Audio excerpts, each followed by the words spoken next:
So hi guys, இன்னைக்கு பார்க்க போகிற படம் பார்த்தீங்கன்னா இது ஒரு இங்கிலீஷ் மூவி பேர் பார்த்தீங்கன்னா சி சு ரோட் டு ரெவெஞ்ச் சொல்லிட்டு.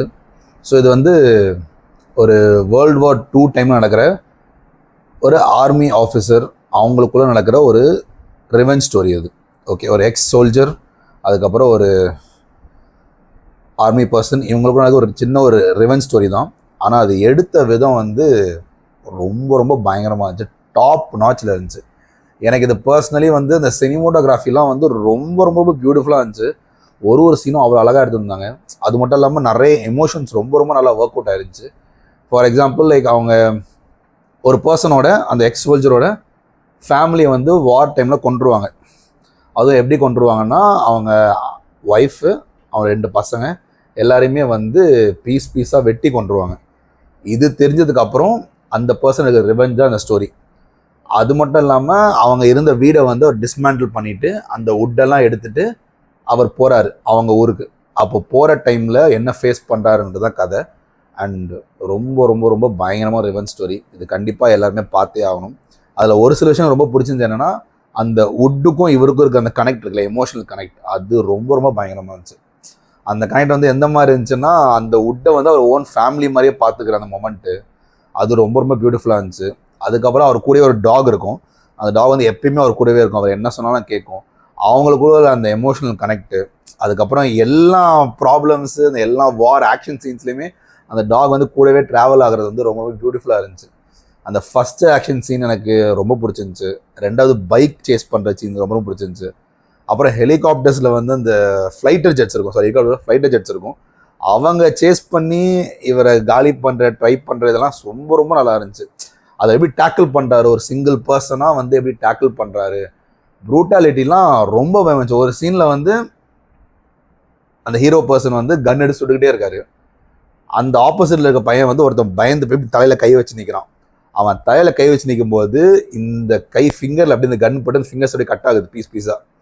அப்படியே தலையும் வந்து கன் பட்டது கட் ஆகுது. அந்த சீன்லாம் வந்து டாப் நாச்சில் இருந்துச்சு. நிறைய சீன்ஸ் ரொம்ப பயங்கரமாக இருந்துச்சு. இந்த படம் வந்து 100% தேட்டரில் பார்க்க வேண்டிய படம். எல்லாருமே பார்த்தே ஆகணும். எனக்கு ரிவெஞ்ச் ஸ்டோரி பிடிக்கும், ஸ்லோ சினிமோடோகிராஃபி ரொம்ப பிடிக்கும், ஆனால் பயங்கரமாக இருக்கும், ரிவெஞ்ச் இருக்கணும், ப்ரூட்டாலிட்டி இருக்கணும், பிளட் இருக்கணும்னு நினச்சிங்கன்னா இது கண்டிப்பாக வர்த்தான படம். இப்போ ரிலீஸ் ஆகிருக்கு, போய் தேட்டரில் பாருங்கள். பார்த்து உங்கள் ரிவ்யூ எப்படி இருக்குன்னு சொல்லுங்கள்.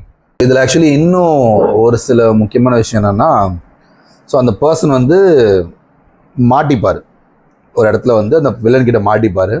மாட்டும் போது என்ன பண்ணுவார்னா, அவர்கிட்ட ஒரு கத்தி மாதிரி இருக்கும், சின்ன கத்தி மாதிரி. அதோட அந்த எட்ஜை வந்து கடித்து உடச்சி எடுத்துருவார். அந்த வுட்டில் இருக்கிறது எடுத்துகிட்டு அந்த கத்தி மட்டும் இருக்குமா, அதை வந்து அவரோட ஸ்கின்னுக்குள்ளே குத்தி வச்சுப்பார், தொடையில் குத்தி வச்சுப்பார்.